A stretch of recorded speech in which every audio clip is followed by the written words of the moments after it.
गुरुदेव और माँ गायत्री के चरणों में कोटि कोटि नमन। आप सभी को प्रणाम। भारतीय आर्ष ग्रंथों में तो गायत्री महामंत्र की महत्ता मुक्त कंठ से गाई गई है। अन्य देशों में भी, अन्य संप्रदायों में भी आध्यात्मिक साधकों ने, विचारकों ने भी गायत्री मंत्र को अद्भुत और अनुपम कहा है। मंत्रों की विशेषता उसके शब्द गठन से भी होती है और उसमें सन्निहित भावों से भी होती है। गायत्री मंत्र के बारे में भी सिद्ध साधकों की उसी प्रकार के अनुभव हैं।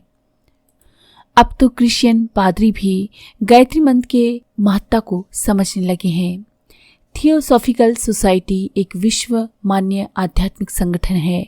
125 से अधिक देशों में उसका समर्थ तंत्र फैला हुआ है। इस संगठन के सम्मेलन जहाँ पर भी होते हैं, उसका शुभारंभ भारतीय परंपरा के अनुरूप होता है और सामूहिक पूजा प्रक्रिया के साथ किया जाता है।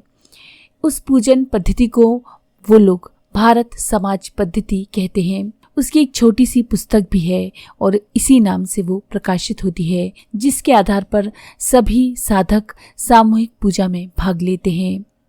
उसी पुस्तक की भूमिका में पादरी लेडबिटर ने गायत्री मंत्र के बारे में महत्वपूर्ण अनुभव अपने बताए हैं।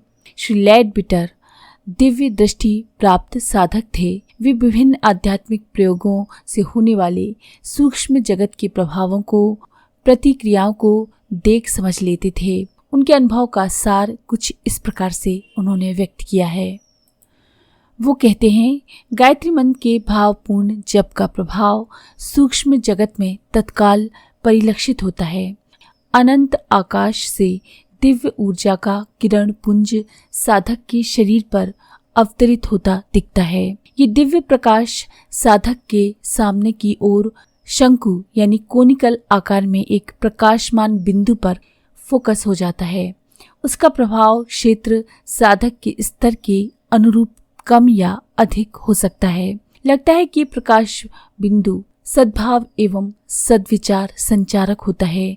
उसके प्रभाव में यदि कोई व्यक्ति आ जाता है तो ये प्रकाश पुंज मुड़कर उस व्यक्ति के हृदय और मस्तिष्क को स्पर्श करता है। यदि गायत्री मंत्र का भाषानुवाद किसी भी भाव में कर दिया जाए तो उसके जप से भी इसी प्रकार का प्रभाव परिलक्षित होता है। संस्कृत भाषा में मूल मंत्र के प्रभाव से उस प्रकाश पुंज के चारों ओर प्रकाश की कलात्मक संरचना विशेष रूप से दिखाई देती है। पादरी श्री लेडबिटर की ये अनुभूति भारतीय ऋषि मनीषियों के द्वारा वर्णित गायत्री महामंत्र की महत्ता के अनुरूप है। इस बात से ये तथ्य भी स्पष्ट होता है कि गायत्री मंत्र का प्रभाव साधक की भावना के अनुसार ही प्रकट होता है। भाषा बदलने से कोई खास अंतर नहीं पड़ता। विश्व में सभी भाषाओं और सभी मतों के साधक इस मंत्र का लाभ सहजता से उठा सकते हैं। गायत्री मंत्र 3 चरण वाला है। ओम भूर्भुवः स्वः तत्सवितुर्वरेण्यं भर्गो देवस्य धीमहि धियो यो नः प्रचोदयात्।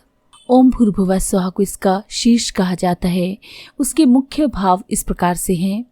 परमात्मा सर्वव्यापी है और उसे सबके माता पिता के रूप में अनुभव किया जाए। वो सविता ही हम सबके लिए वरेण्यम वर्णीय यानी श्रेष्ठ है, सराहनीय है, हितकारी है।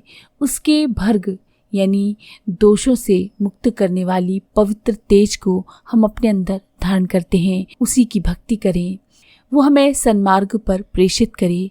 उसी की इच्छा के अनुरूप हम सबका जीवन चले। सत्य तो ये है कि किसी भी मार्ग पर श्रद्धापूर्वक चलने वाले साधक सत्य की अनुभूति करते ही हैं। सांप्रदायिक पूर्वाग्रहों से ऊपर उठकर विवेकपूर्ण अध्ययन करने पर गायत्री का तत्वज्ञान और उसके सत्परिणामों के प्रभाव अन्य संप्रदायों में भी मिल जाते हैं। तो इस तरह से गायत्री मंत्र की महिमा को क्रिश्चियन पादरी के द्वारा भी समझा गया और उन्होंने अपने भावों को व्यक्त किया। तो अगर आपको ये जानकारी पसंद आई हो तो प्लीज़ लाइक करें, शेयर करें, सब्सक्राइब करें और बेल के आइकन पर क्लिक करके ऑल पर क्लिक करना ना भूलें। धन्यवाद।